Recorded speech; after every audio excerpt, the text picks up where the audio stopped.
시편 105편의 말씀을 중심으로 우리의 오늘은 과거에 달려있는 게 아니라 하나님의 목적에 달려있다라고 하는 제목의 말씀을 전하고자 합니다. 시편 105편의 메시지가 뭐냐면 결국 하나님께서 하신 약속은 반드시 다 이루어진다라고 하는 것입니다. 그래서 8절에 뭐라고 말하냐면 8절 읽어보겠습니다. 8절 시작. 그는 그의 언약 곧 천대에 걸쳐 명령하신 말씀을 영원히 기억하셨으니 아멘. 그래서 결국 이 주님의 약속이 어떻게 이루어지느냐 44절 보겠습니다. 시작. 여러 나라의 땅을 그들에게 주시며 민족들이 수고한 것을 소유로 가지게 하셨으니 아멘. 결국 수백 년이 지나고 나서 이 하나님의 약속의 말씀이 어떻게 됐다는 거예요? 이루어졌다라고 하는 것이죠. 아브라함으로부터 해서 가나안 땅에 이르기까지는 한 수백 년, 600년 정도 차이가 난다고 보면 어쨌든 시간이 걸려도 약속은 반드시 성취가 되더라라고 하는 것입니다. 여러분, 하나님의 약속이 뭡니까? 하나님의 계획이다 이렇게 볼 수 있고요. 하나님의 목적이다라고 말할 수 있습니다. 그리고 그 하나님의 계획, 뜻, 목적대로 하나님은 반드시 이루신다라고 하는 것이죠. 그러니까 세상에 일어나는 그 모든 것은 하나님의 목적이 동기가 되는 것이고 하나님께서 일하시는 것이 동력이 되어서 결국 주님의 뜻한 목적대로 이루어지는 것, 이게 역사라는 거예요. 그래서 사도 바울은 뭐라고 말하냐면 모든 것이 주에게서 나오고 주로 말미암고 주께로 돌아간다. 주로 주에게서 나왔다. 주님의 계획이다라고 하는 것이고 주로 말미암았다. 주께서 이루신다라고 하는 것이고 주께로 돌아가신다. 다 성취가 되더라라고 하는 것이죠. 모든 것이 누구의 손에 달려있냐라고 하는 것이냐면 하나님의 손과 하나님의 의지, 하나님의 목적에 달려있다는 이게 시편 105편의 핵심입니다. 따라서 우리가 인생을 잘 살려면 뭐를 붙들어야 되냐면요, 바로 그 목적하시고 계획하시고 약속하시는 하나님을 붙들어야 된다는 거예요. 하나님의 약속과 하나님의 계획과 하나님의 목적, 그것만 붙들면 인생은 된다고 하는 거예요. 이거 외에는 다 허상이다라고 하는 것이죠. 그래서 4절에서 6절 뭐라고 말하냐면, 자, 4절부터 6절까지 한번 읽어보겠습니다. 시작. 여호와와 그의 능력을 구할지어다. 그의 얼굴을 항상 구할지어다. 그의 종 아브라함의 후손 곧 택하신 야곱의 자손 너희는 그가 행하신 기적과 그의 이적과 그의 입의 판단을 기억할지어다. 아멘. 여호와의 능력을 구하고 여호와의 얼굴을 항상 구할지어다 라고 하는 것이죠. 역사를 누가 움직이십니까? 하나님이 움직이신다는 거예요. 따라서 그를 붙들어야 된다는 것이죠. 이와 관련해서 좀 몇 가지 말씀드린다면, 그렇기 때문에 우리가 좀 적용해야 될 게 뭐냐, 오늘의 원인이, 오늘을 있게 한 원인이 과거에 있지 않다라고 하는 거예요. 우리 그렇게 생각하면 안 됩니다.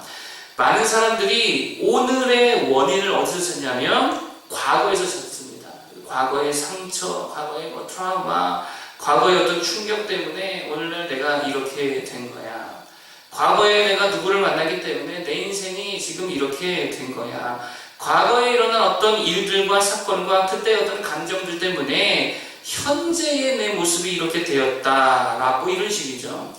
근데 오늘 성경의 말씀은 그렇지 않다는 거예요. 12절 13절 읽어볼까요? 자, 12절 13절 읽어보겠습니다. 시작. 그때에 그들의 사람 수가 적어 그 땅에 나그네가 되었고 이 족속에게서 저 족속에게로 이 나라에서 다른 민족에게로 떠돌아다녔도다.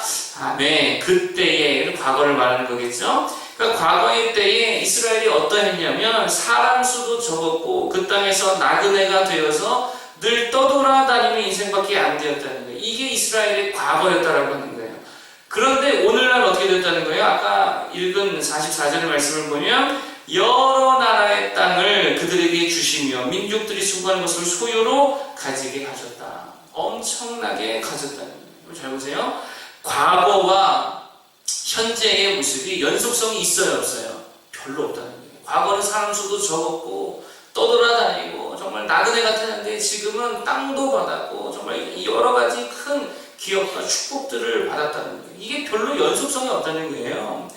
왜 그러냐면 이스라엘의 과거가 중요한 게 아니라 그 그들을 인도하시고 이끌어 가시는 하나님의 약속과 목적이 훨씬 중요하다는 거예요. 과거 그들의 가난함, 상처, 트라우마가 이스라엘의 오늘에 아무런 영향을 주지 못했다는 거예요. 그러면서 요셉 이야기를 하죠. 17절 18절입니다. 읽어볼까요? 17절 18절 시작. 그가 한 사람을 앞서 보내셨으며 요셉이 종으로 팔렸도다. 그의 발은 착고를 차고 그의 몸은 쇠사슬에 매였으니 아멘. 요셉의 과거는 감옥의 죄수였습니다. 그런데 그 과거가 현재에 아무런 영향을 미치지 못했다는 거예요. 그러면 요셉의 오늘 요셉을 총리 되게 한 게 뭐냐? 오직 하나죠. 하나님의 비전이고요. 하나님의 목적이 있었고 하나님의 약속이 있었다고 하는 거예요. 이게 시편 105편의 지론이라는 거예요. 여러분 우리가 맨날 과거 핑계를 대죠. 아버지에게서 받은 상처 때문에, 거절 감정 때문에, 트라우마 때문에, 불우한 환경 때문에 오늘 내가 이렇게 되어서 내 성격이 지금 이렇게 된 거야. 원래는 내 성격이 좋았는데 환경만 아니었으면, 아버지만 아니었으면, 과거에 어떤 그 사건만 아니었으면 이러면서 자꾸 과거 핑계를 대고 있다는 거예요. 이거 속고 있는 것입니다. 우리의 오늘은요 하나님의 목적 따라서 이루어지고 있다라고 하는 거예요. 그러면 우리가 해야 될 게 뭐냐? 하나님의 이 목적을 고백하고 인정하고 발견하고 붙드는 일을 해야 된다는 거예요. 여전히 오늘의 우리의 삶은 하나님의 목적이 나를 이끌어가고 있다라고 하는 것입니다. 그 목적을 이루는 과정 중에 오늘의 내가 있다라고 하는 거예요. 우리가 그것을 보고 고백하고 믿고 붙들어야 된다는 거예요. 그래서 요셉이 나중에 형들에게 뭐라고 말합니까? 나를 이곳에 보낸 것은 당신들이 아니요 누구라는 거예요? 하나님이시라는 거예요. 우리 시편도 그러잖아요. 17절에 누가 한 사람을 앞서 보내셨대요? 하나님께서 요셉을 앞서 보내셨다라고 하는 거예요. 형들이 보낸 게 아닙니다. 하나님의 목적이 그를 보냈다라고 하는 거예요. 욥기에 나오는 논쟁도 마찬가지입니다. 욥의 세 친구의 접근 방식이 뭐냐? 과거에 네가 이러이러했기 때문에 오늘 이렇게 된 거 아니냐? 이 논리거든요. 욥의 친구들의 논리가 바로 그것입니다. 그런데 욥기서의 결론이 뭡니까? 욥의 과거가 욥의 오늘을 있게 한 것이 아니라 그 연속성을 말하는 게 아니고 하나님의 계획과 하나님의 뜻과 목적이 욥에게 고난도 주었고 욥에게 어려움도 주었고 그리고 나중에는 축복으로 것도 변화시키는 것도 하나님의 목적과 뜻에 달려 있었던 것이지 욥의 어떠함이 있었던 것이 결코 아니었다라고 하는 거예요. 하나님의 목적론이다라고 볼 수 있겠죠. 따라서 우리의 과거가 어떠했든지 간에 우리가 하나님의 목적을 붙든다면 얼마든지 오늘 새로운 삶을 걸어갈 수 있다라고 하는 과거에 매일 필요가 없다는 것입니다. 왜냐하면 과거 때문에 결정된 오늘이 아니기 때문이라는 거예요. 수많은 가능성이 여전히 우리에게 열려있다는 것입니다. 그런 차원에서 로마서 8장 28절을 이해하면 그 말씀이 이거잖아요. 하나님을 사랑하는 자 곧 그 뜻대로 부르심을 입은 자들에게는 모든 것이 합력하여 선을 이루느니라. 그 뜻대로 부르심을 입은 자들, 하나님의 목적을 따라 살아가는 자들이라고도 볼 수 있겠죠. 잘 보세요. 어떤 것이 합력하여 선을 이룬대요?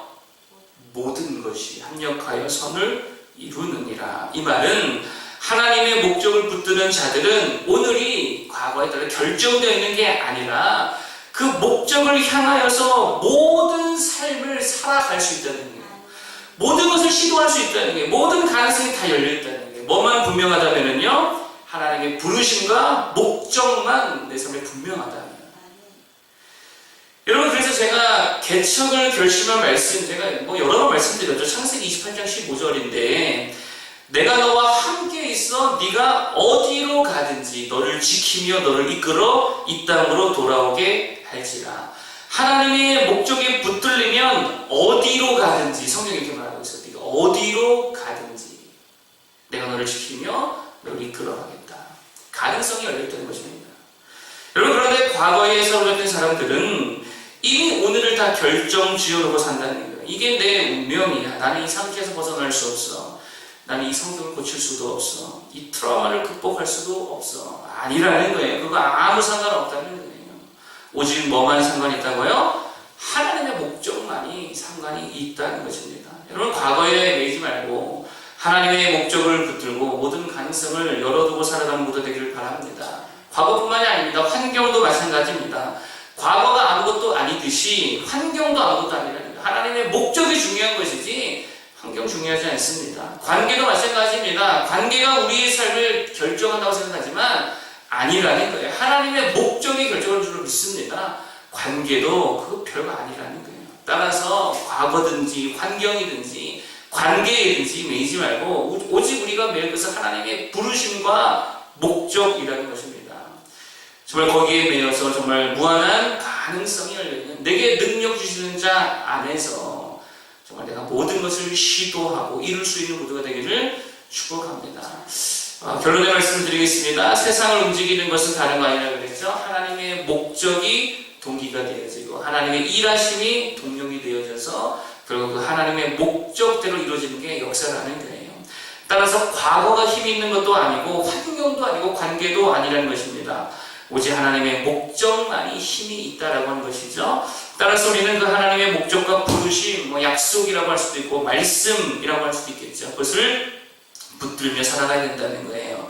그러면 우리의 오늘의 삶은 과거를 통해서 결정된 것이 아니고 여전히 무한한 가능성 가운데에 열린 삶이 된다는 것입니다. 어디를 가든지 무엇을 하든지 그 하나님의 부르심과 목적을 붙들면 반드시 하나님의 선하신 뜻을 이룰 줄로 믿습니다. 그런 새롭고도 기대되는 인생을 다 걸어갈 수 있는 분들 되기를 축복합니다. 기도하겠습니다.